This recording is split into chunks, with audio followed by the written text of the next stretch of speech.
Hey guys, welcome back to my channel. আজি মই এটা নতুন ৰেচিপি দেখাম হেতু হৈছে কলৰ পিঠা তাৰ কাৰণে মই লৈছো কল 3টা আৰু চেনি লৈছো হাফ কাপতকৈ অলপ কম 1/4 কাপতকৈ অলপ বেছি হ'ব আৰু ময়দা লৈছো 1 কাপ চাহ কোৱা কাপেৰে এণ্ড বেকিং পাউডাৰ লৈছো হাফ টিস্পুন কলখিনি এতিয়া সৰু সৰুকৈ কাটি লৈছো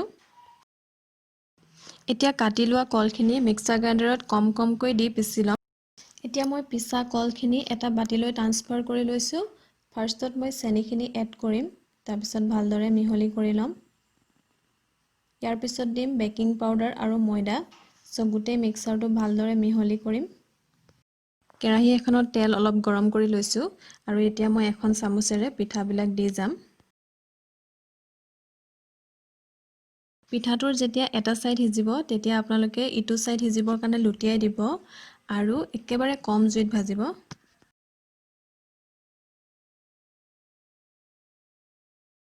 এতিয়া পিঠাখিনি হৈ গৈছে নমাবৰ কাৰণে দুইটা সাইড ভালদৰে হিজি গৈছে